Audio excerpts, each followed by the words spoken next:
Vamos a dejar momentáneamente la música porque hay uno de los temas que decíamos nos interesa abordar y tiene que ver con la situación de los inquilinos.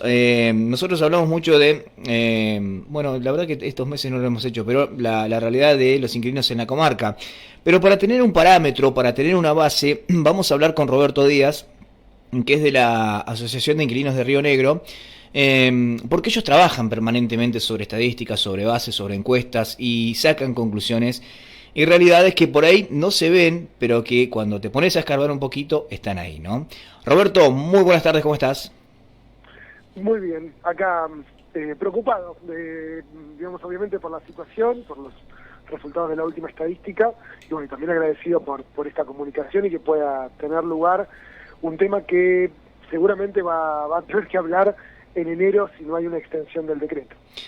Eso te quería consultar, ¿no? Porque, a ver, producto de la pandemia, una de las medidas tomadas desde el ámbito presidencial, a través del decreto, fue, primero se congelaron los alquileres, y segundo, no se permite el desalojo de nadie que no pueda pagar hasta enero del año que viene, ¿no? Exactamente, hasta el 31 de enero del año que viene están prohibidos los desalojos, de hecho son un delito. Aquel que sufra un intento de desalojo tiene que hacer la denuncia en la fiscalía de turno más cercana. También lo que hace el decreto es congelar los precios de los contratos que finalizaban después del 20 de marzo en adelante. O sea, aquellos contratos que se iban a vencer son automáticamente renovados por el decreto y se les congela el precio porque no hay un pacto de aumento futuro. En el caso de los contratos que están vigentes, el que pueda pagar los aumentos debe pagarlos porque ahí sí se acumula deuda. Y después otro de las cuestiones que genera el decreto es que, bueno, nada, todas las transacciones tienen que ser, por la pandemia, de forma bancaria. Claro. Y obviamente que ese decreto está vigente hasta el 31 de enero, permite, digamos, que está en función, obviamente, de la pandemia y del impacto económico que tuvo en todos los rubros de la economía. Hoy, nada, los comercios, muchos están cerrados, no tienen, digamos, muchos empleados han quedado sin su trabajo o están cobrando menos. Y obviamente que esto se refleja en la encuesta porque ya este es el quinto mes en donde aumenta la cantidad de endeudamiento de los inquilinos y las inquilinas de la provincia de Río Negro. Pasamos del mes de octubre, que era un 40%, ahora un 44%, aumentó 4 puntos porcentuales, y además detectamos que no solamente hay endeudamiento en materia de alquileres, con un promedio de 100.000, 150.000 pesos por familia de deuda, sino que también detectamos que hay unos importantes endeudamientos en el 76% de los inquilinos de la provincia, que deben 1 mes, 2 meses, 3 meses de servicios, ya sea de luz, de gas o de agua. Y obviamente que esto complejiza muchísimo la situación y, digamos, y no solamente medimos, digamos, a través de la encuesta, sino que también ya estamos elaborando una propuesta que la va a recibir seguramente el nuevo ministro que va a asumir en los próximos días, Jorge Ferraresi, ministro de Vivienda de la Nación. Va a recibir una propuesta para justamente desendeudar a los inquilinos y bueno, y ver qué hacemos con las deudas de los servicios. Que ahí algo ya creo que en estos días vamos a estar anunciando. Digamos, estos datos son bastante fuertes, bastante duros, reales, crudos, ¿no? Porque la realidad empuja esto. ¿Tienen alguna proyección sobre personas que no pudieron, aquellos que no pudieron pagar de alquiler, dejar de... Porque bueno, el decreto hoy te ampara, pero también se te acumula deuda. Sí, para el caso de los contratos que no tenían vencimiento ahora, digamos. Claro, en el marzo. caso, digamos, de los contratos, digamos, que finalizó, por ahí un contrato que finalizó en mayo, sí. Y tenía ese contrato sigue con el precio congelado sin acumular deuda hasta el 31 de enero del año que viene. En el caso donde se acumula deuda, es en los contratos que no tenían vencimiento ahora, sino que tienen vencimiento tal vez el año que viene, y hay contratos preestablecidos. Esos aumentos, si se puede, hay que pagarlos. Claro. Porque si no, ahí sí se acumula deuda de la diferencia que vos no puedas pagar. El decreto igual te permite no pagar y que nadie te desaloje. Pero obviamente que después la acumulación de deuda es muy importante. No, por eso.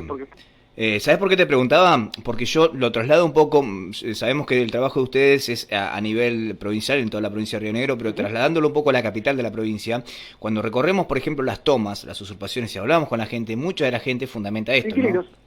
Tal cual, que no pudieron seguir pagando, que no pueden seguir pagando porque no quieren generar, invertir su vida en eso, porque la realidad es eso, estás dejando tu vida dejando la plata que vos producís en un alquiler, y no podés crecer económicamente. Y muchos utilizan eso, ¿no? Tal cual. Y además, ¿sabes qué? ¿Cuál es el otro problema? El problema no es el endeudamiento, digamos, porque el endeudamiento, te diría, obviamente que hay que estar endeudado, ¿no? Pero el endeudamiento es una reacción lógica a la paralización de la economía. Si vos, digamos, sos trabajador de la construcción, o taxista, o estás vinculado al turismo, es lógico que si no hay movimiento turístico, no haya generación de ingresos. Entonces, es una consecuencia lógica de la decisión que se tomó, que era resguardarse, ¿no? Resguardar la salud, cuidarse.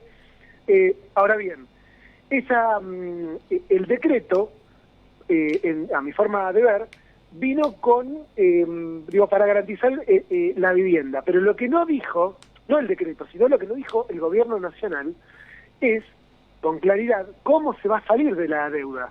Claro. Entonces, obviamente, aquel que está encerrado, que no tiene trabajo y que no sabe cuándo va a tener trabajo y se está endeudando y nadie le dice, che, mirá que vamos a salir de esta forma de ese endeudamiento, obviamente que no quiere endeudarse y deja la vivienda.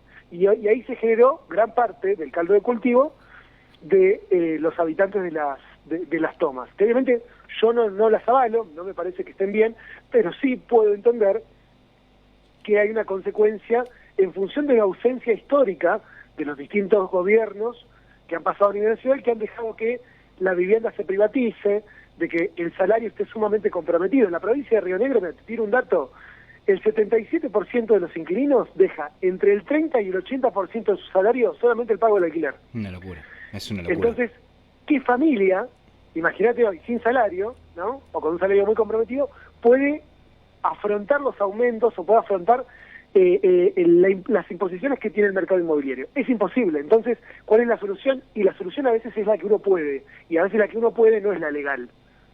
No es lo que corresponde, digamos, esto de ir a tomar. Nosotros no la avalamos, pero sí podemos entender de que eso se genera porque hay una falta de políticas de hace 40 años en materia de acceso a la vivienda.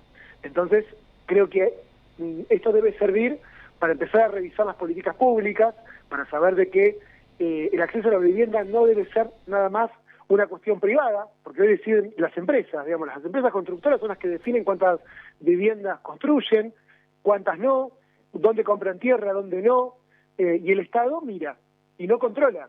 Entonces ahí tenemos un gran problema, porque además la tierra y las viviendas están dolarizadas y los salarios especificados. Entonces es imposible que en el esquema que hoy tenemos, salarial y de cotización de la tierra y de la vivienda, el inquilino pueda dejar de ser inquilino. Está condenado a hacerlo. A todo eso sumarle la famosa especulación inmobiliaria, ¿no? Cuando vos vas a preguntar por un terreno, por ejemplo, te tiro, qué sé yo, ahí pasando la rotonda de la Universidad del Comahue hacia el lado del río, hacia el lado de la costanera, un terreno no te baja de 60, 70, 80 mil dólares, porque está todo dolarizado, totalmente, como vos bien decís. Totalmente, ¿no? Bueno. No te alcanza la vida. Hay que desdolarizar. En primer lugar hay que desdolarizar y tenemos que lograr que la vivienda sea accesible. Si bien va a ser un negocio para algunos, pero tenemos que lograr que sea un derecho garantizado para todos y todas. Claro. Entonces, esto que vos decís, la especulación, tiene que ver con que, ¿sabes de dónde parte la especulación? Además, parte de una medida que tomó la dictadura militar, en donde habilitó que la tierra se pueda cotizar en dólares. Después vino Domingo Cavallo con Menem y permitieron que los contratos, o que las cotizaciones de las viviendas y los contratos pudieran dolarizarse. Y ahí obviamente, con una economía que está especificada, lógicamente que nunca vas a estar, y con devaluaciones de por medio, nunca el salario te va a dar para poder acceder a una vivienda. Entonces, ¿quiénes pueden acceder hoy? Pueden acceder las grandes corporaciones que generan dinero o divisas en el mercado financiero a nivel internacional. Esto es lo que está pasando hoy en Argentina, en el mundo, te diría. generan divisas en dólares a nivel internacional, y ¿qué hacen? Van y compran tierra, compran edificios completos y los dejan ociosos. Entonces, eso obviamente no puede, compran en dólares y lo pueden hacer, y nadie puede acceder a algo que pueda acceder una empresa multinacional.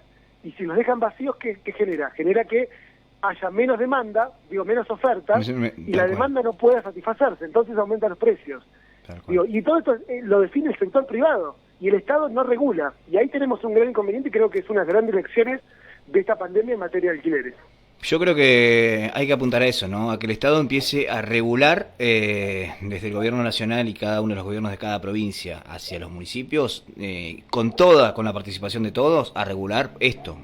Por un lado, el tema de los alquileres, los controles. Había una ley que no sé si se aplicó en Río Negro o no, para el tema de los controles de los alquileres y evitar los abusos y todo eso también, ¿no? Sí, bueno, la ley nacional se aprobó. Pero quedó corta. ¿Por qué? Quedó corta porque el mercado inmobiliario, que estuvo en la mesa de discusión, ¿qué hizo? No quiso que se regulara el precio de los alquileres para ingresar a una vivienda. Claro. Entonces, ¿qué pasa? Se regulan nada más que el segundo y el tercer año, que es un índice que dicta el Banco Central, que lo dice en función de la inflación y de la evolución de los salarios. Que eso está muy bien, porque el inquilino termina pagando el segundo y tercer año en proporción a lo que aumentó su ingreso. Pero ¿qué pasa? El primer año no se controla, eso quedó igual que antes, porque las inmobiliarias no quisieron modificar esa parte de la ley. Entonces, ¿qué pasa? Cuando vos dejas un alquiler y vas a uno nuevo, la inmobiliaria viene y te impone el precio. Entonces te aumenta todo en el primer año del contrato. ¿Qué es lo que está pasando hoy? Y después, ¿qué hacen ellos? Van y dicen que la ley no sirve. Y no es verdad. Lo que ocurre es que eso sigue sin regulación. Y lo que hay que hacer es lo que hace Holanda, lo que hace Francia, lo que hace Inglaterra, que es regulan el precio de la vivienda según la evolución de la economía. Entonces, termina ganando el propietario y termina ganando el inquilino. ¿Por qué? Porque el inquilino puede pagar los aumentos de los alquileres en función de la evolución de sus ingresos. ¿Qué es lo que debería hacerse acá, prácticamente? Es lo que debería suceder acá, pero bueno, imagínate que si está dolarizado y una moneda extranjera impone el valor de la tierra en Argentina, bueno, ya estamos mal. Es como que si yo te dijera, el peso argentino puede decidir el valor de las viviendas en Miami. Todo el mundo me diría que estoy loco. Bueno, eso es lo que ocurre en Argentina con el dólar. Tal cual, a la inversa. La famosa mentalidad verde, ¿no? Pensar en verde permanentemente. Hace prácticamente un mes atrás todo el mundo comprando dólares, porque se disparaba y se disparaba y se disparaba. Totalmente. Y hoy ya perdieron, bajó un porcentaje importante y se quieren dar la cabeza contra la pared. Me parece que esa es la cuestión. Cuando empecemos a pensar en lo nacional, ahí me parece que va a cambiar un poquito la mentalidad también. Bueno, mira, en Brasil no pasa, hay una cuestión cultural. En Brasil no pasa, en Brasil tiene una economía muy similar a la nuestra, y en Brasil los brasileños no están acostumbrados a comprar dólares para resguardar sus ingresos. Y es una economía que ha tenido devaluaciones y todo, pero no es común comprar dólares. Entonces, ¿qué pasa? Como no hay una sobredemanda, entonces el dólar no aumenta porque nadie quiere ir a comprar dólares. En el cambio en Argentina tenemos esta cultura que es algo que hay que modificar, o si no, en todo caso el Estado tendrá que regular, sobre todo para garantizar derechos, porque vos no podés hoy tener una economía que devaluó y que sigue tasando las viviendas o la tierra en dólares, porque no hay salario que pueda acceder a eso. Claro. Y sobre todo cuando está tan comprometido en el pago del alquiler. Por eso la primera medida que tiene que tomar un Estado, pensando a futuro, de acá a 20, 30 años, es regular el precio de los alquileres para que se retiren los grandes compradores de tierra y de viviendas y baje el precio del alquiler. Cuando baja el precio del alquiler no se tiende a comprar, las corporaciones no tienden a comprar tierra ni vivienda. Y ahí hay una mayor oferta de ambas. Esto no es algo nuevo que estoy inventando yo. Ya pasó en Argentina mucho tiempo. Hasta el 73 los alquileres estaban regulados. El Estado decía cuánto era el aumento que se podía establecer. Y hasta ese momento había un aumento de propietarios, que personas, familias que podían acceder a la vivienda, que era muy elevado.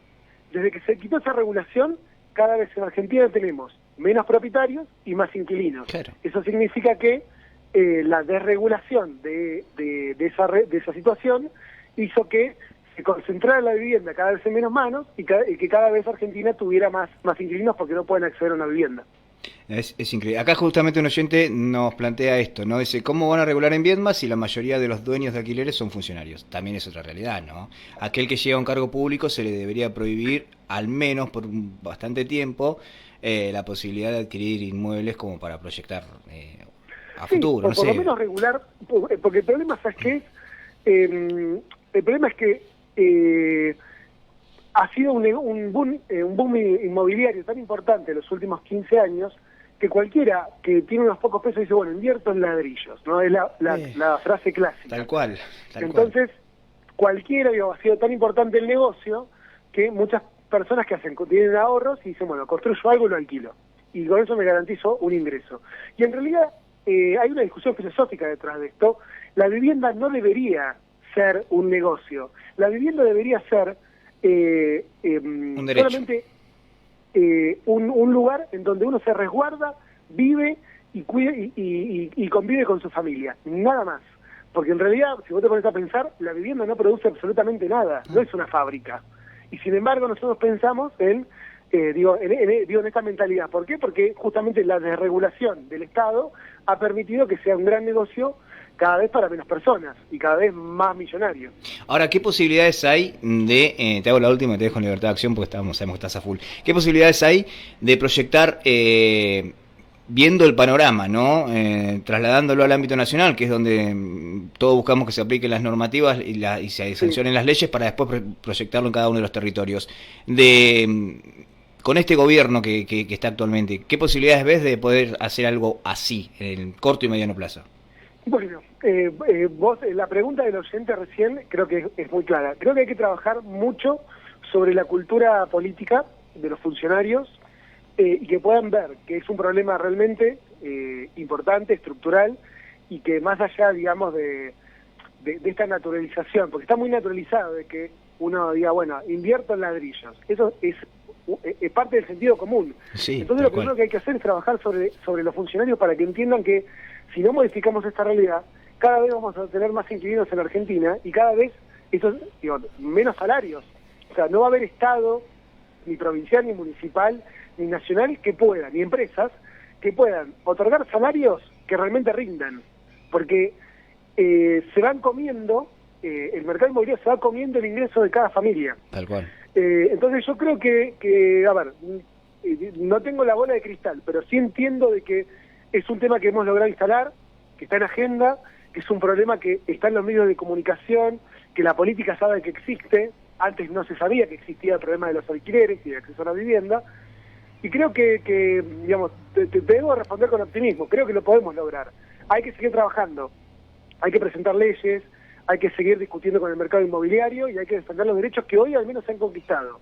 Falta muchísimo, pero creo que hemos dado en los últimos años pasos importantes, con la ley de alquileres, con el decreto 320, y yo creo que ahora se vienen dos grandes peleas. Una es la extensión del decreto, el desendeudamiento de los inquilinos y las inquilinas, y después la modificación de la ley de alquileres para que se regule de una buena vez el precio de los alquileres en Argentina y además el precio de la tierra.